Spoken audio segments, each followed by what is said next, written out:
हरे कृष्णा, राधे राधे। कैसे हैं आप सब लोग? उम्मीद करती हूँ आप सब बहुत अच्छे होंगे। आप सभी का फिर से स्वागत है मेरे एक नए ब्लॉग में।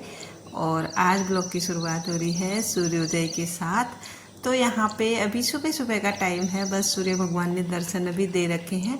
मैं भी आ गई थी छत में। उठने को मैं पहले उठ गई थी, लेकिन अभी मैं छत में आई हूँ क्योंकि मुझे यहाँ पे बैठ के पीना है चाय, जो कि मैं कभी कभी पीती हूँ। जब भी मुझे टाइम लग जाता है मैं छत में आती हूँ सुबह सुबह अपनी चाय लेके। तो यहाँ पे बैठी हूँ। चाय तो नहीं, जो मैं डेली अदरक का पानी पीती हूँ वही लेके आई हूँ। और उसके बाद फिर थोड़ी देर यहाँ पे बैठी ठंडी हवा में, अच्छे से मैंने चाय एंजॉय की, थोड़ा बैठी। उसके बाद फिर मैं लग गई थी अपने एक्सरसाइज वाले काम पे। तो आज मैं आप लोगों के साथ अपना जो मॉर्निंग रूटीन है वो शेयर करने वाली हूँ, और उसके साथ साथ किस तरह से आप अपने दिन को पूरा पॉजिटिव बना सकते हैं, किस तरह से आप बहुत सारे काम कर सकते हैं सुबह सुबह लेट उठ के, थोड़ा टाइम अपने लिए निकाल के, थोड़ा घर के लिए निकाल के। तो कुछ एक्स्ट्रा काम भी आप इसमें कर सकते हैं। वो चीज़ें मैं आप लोगों के साथ आज शेयर करने वाली हूँ।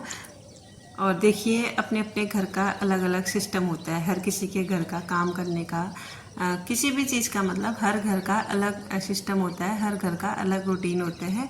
लेकिन फिर भी रूटीन जैसा भी हो, थोड़ा बहुत अपने लिए टाइम निकालना बहुत ज़्यादा ज़रूरी है। और आजकल की जो भागदौड़ भरी हमारी लाइफ है ना, इसमें 10-15 मिनट का भी टाइम किसी के पास नहीं होता है। चाहे किसी के पास टाइम हो या ना हो, कोई वर्किंग हो या फिर कोई घर में रह रहा हो। जो वर्किंग है उनका तो चलो, उनको काम में जाना होता है, लेकिन जो घर में होते हैं, कभी कभार ऐसा होता है कि हम खुद के लिए भी बहुत सारा आलस कर बैठते हैं। तो इन्हीं चीज़ों को थोड़ा ध्यान में रखते हुए आप लोगों के साथ आज मैं कुछ टिप्स यहाँ पे शेयर करना चाहूँगी। तो यहाँ पे सबसे पहले बात आती है सुबह जल्दी उठने की। सुबह, जो कि मैं हर ब्लॉग में कहती हूँ, सुबह अगर आप जल्दी उठेंगे तो सारे काम जल्दी जल्दी होंगे। सबसे पहले तो आपकी पूजा जल्दी होगी, आपका भगवान से थोड़ा कनेक्शन बैठेगा। अगर आपका पूजा पाठ में मन नहीं लगता है तो पूजा पाठ में मन लगने लगेगा। और जब आपका पूजा पाठ में मन लगने लगेगा ना, तब आप देखना आपके जो जीवन में ना ऐसे ऐसे अनुभव होंगे, मैं आपको बता नहीं सकती हूँ। ऐसी ऐसी कृपा आपको मिलनी शुरू होगी, मैं आपको बता नहीं सकती हूँ। और जब आप ना इन चीज़ों में आएंगे ना, जब आप थोड़ा बहुत भगवान की तरफ आएंगे, तब जाके आपको ये चीज़ें अनुभव होंगी। और इसके लिए सबसे पहले ना सुबह उठना ज़रूरी है। सुबह अगर आप जल्दी नहीं उठ पाते हैं ना, तो एक काम कीजिएगा। मैंने शायद पहले भी आपको बता रखा होगा किसी ब्लॉग में। जब भी आप शाम को, रात को सोएंगे मतलब, तो भगवान से प्रार्थना करना, जिस भी देवी देवता को आप मानते हैं, चाहे किसी भी देवी देवता को आप मानते हैं, तो उनसे प्रार्थना करना कि हे प्रभु, हे भगवान, मुझे सुबह इतने बजे उठा देना। तो आप देखना दूसरे दिन मैजिक होगा। आपकी आँख ना खुद ब खुद जितने बजे आपने बोला होगा उसी टाइम पे खुल जाएगी। एक दिन ऐसा होगा, 2 दिन ऐसा होगा। रेगुलर अगर आप 1 हफ्ते, 1.5 हफ्ता ऐसा करेंगे तो आप उस रूटीन में आ जाएंगे। फिर आप सुबह धीरे धीरे अपनी दिनचर्या को सही कर सकते हैं। तो जब हमारी दिनचर्या सही होगी, सुबह हम जल्दी उठेंगे या फिर अपने काम टाइम से कर लेंगे ना, तो हमारे पास बहुत सारा टाइम ऐसा बचेगा जो हम खुद के लिए निकाल सकते हैं। और खुद के लिए अगर टाइम निकलेगा तो फिर हमें पता चलेगा कि हमें एक्चुअल में करना क्या है।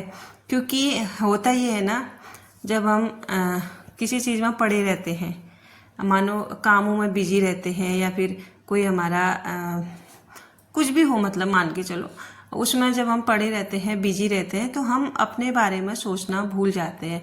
आजकल ज़्यादातर क्या है कि अगर हमको 10 मिनट का भी टाइम मिलता है, हम जल्दी से अपना फ़ोन खोलते हैं, कुछ वीडियोज उसमें देख लेते हैं, रील स्क्रॉलिंग में लग जाते हैं। तो इस चक्कर में जो हमारा सोचना है, मतलब हमारा जो एम है, जो हम करना चाहते हैं, उसके बारे में हम सोच ही नहीं पाते हैं कि हमें आखिर करना क्या है लाइफ में। और लाइफ ऐसा है कि इसमें टास्क होना बहुत ज़्यादा ज़रूरी है। दूसरी बात, बिजी होना बहुत ज़्यादा ज़रूरी है। अगर हम सुबह उठ के खा रहे हैं, पी रहे हैं, सो रहे हैं, फिर उठ रहे हैं, फिर खा रहे हैं, तो ये कोई लाइफ नहीं है, यकीन मानो मेरा। क्योंकि जब तक लाइफ में कुछ टास्क नहीं होगा, जब तक हम बिजी नहीं होंगे, तब तक ना लाइफ जीने का मज़ा नहीं होता। क्योंकि हमारे अनुभव वहीं से आते हैं जहाँ से हमें ठोकरें लगती हैं, और जहाँ से हमें कुछ सीखने को मिलता है, वहीं से हमारे अनुभव आते हैं। तब जाके हमें लाइफ का पता चलता है कि कैसी है करके। और जब तक हमें ठोकरें नहीं लगेंगी, तब तक हमें कुछ पता नहीं चलता। और ठोकर लगने के लिए थोड़े बहुत टास्क हमारी लाइफ में होने चाहिए। इसीलिए मैं कहती हूँ थोड़ा बहुत मतलब अपने आप को ऐसा स्ट्रॉन्ग बना के रखो कि हमें हर सिचुएशन में मतलब ऐसा ना लगे कि हम कमज़ोर हैं, क्योंकि बहुत सारी सिचुएशन ऐसी होती है जहाँ पे हम अकेले पड़ जाते हैं। ऐसा नहीं कि हर वक्त हमें सुख ही आएगा, ये ज़रूरी नहीं है। ये लाइफ के ना दो पहलू हैं। एक तराजू का एक पलड़ा कभी भारी होता है, दूसरा कभी हल्का हो जाता है। तो ये चीज़ें होती हैं कि और जब हम ना अपने लिए सोचेंगे, अपने लिए टाइम निकालेंगे, तब जाके हम उस आने वाले कल के लिए तैयार होंगे जो हमें भविष्य में चाहिए। और कुछ लोग यहाँ पे ऐसे भी हैं, मतलब मैंने बहुत सारे लोग ऐसे भी देखे हैं जो बोलते हैं कि हमसे ना हो ही नहीं पाता, हम ना उठ ही नहीं पाते, हमसे ना ये काम हो ही नहीं पाता। बॉडी की छोटी सी छोटी जो प्रॉब्लम है उसको वो इतना बढ़ा चढ़ा के ले लेते हैं कि मतलब मानो कि पता चले कि सबसे बड़ी बीमारी तो इन्हीं को लग गई है। ऐसा नहीं है, मैंने बहुत सारे लोगों को ऐसे देखा है। मतलब वो कुछ भी हुआ ना तो इतने परेशान हो जाते हैं, इतने परेशान हो जाते हैं। तो ऐसा कुछ नहीं है, जैसा हम अपना माइंड सेट करते हैं ना वैसा ही हो जाता है। तो जैसे आज मेरी यहाँ पे तबीयत ठीक नहीं थी, मुझे अच्छा नहीं लग रहा था सुबह जब मैं उठी तब, फिर भी मैंने जो काम मैं रेगुलर करती हूँ डेली बेस पे वही मैंने किया। एक भी ऐसा काम नहीं जो मैंने छोड़ा है।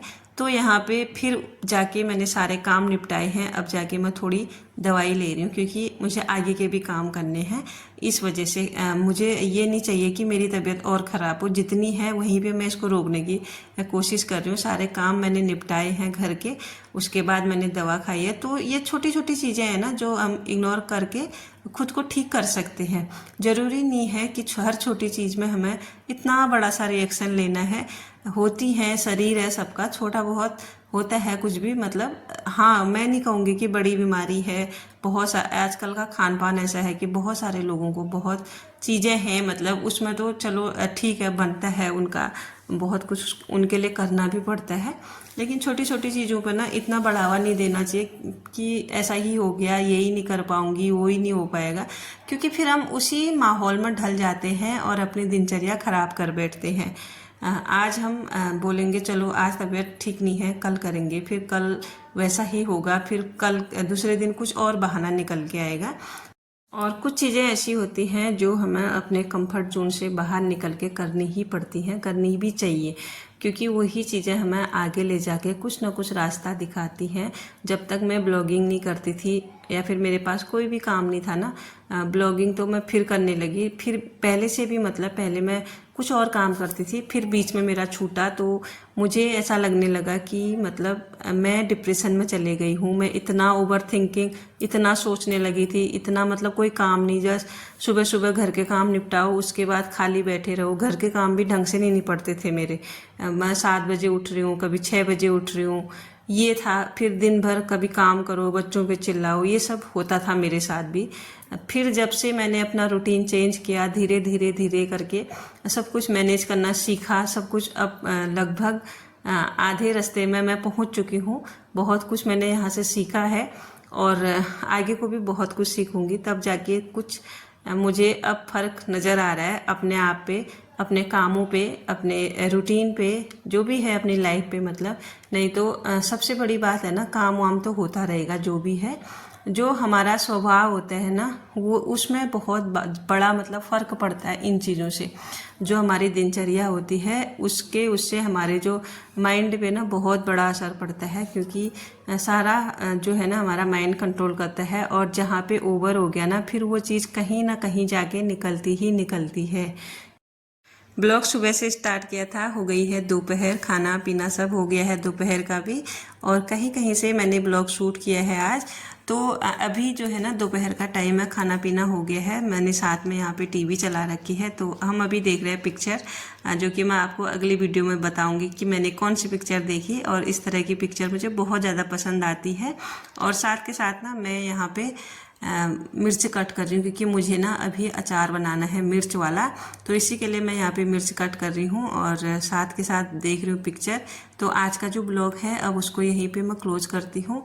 कैसा लगा आप लोगों को कमेंट करके ज़रूर बताइएगा। आई होप आप बोर नहीं हुए होंगे। तो मिलती हूँ नेक्स्ट ब्लॉग के साथ। अगर वीडियो पसंद आई हो तो लाइक कीजिएगा, और चैनल पे नए हैं तो ज़रूर से सब्सक्राइब कीजिएगा। मिलती हूँ आपको नेक्स्ट ब्लॉग में, तब तक के लिए bye bye everyone, thanks for watching, Radhe Radhe.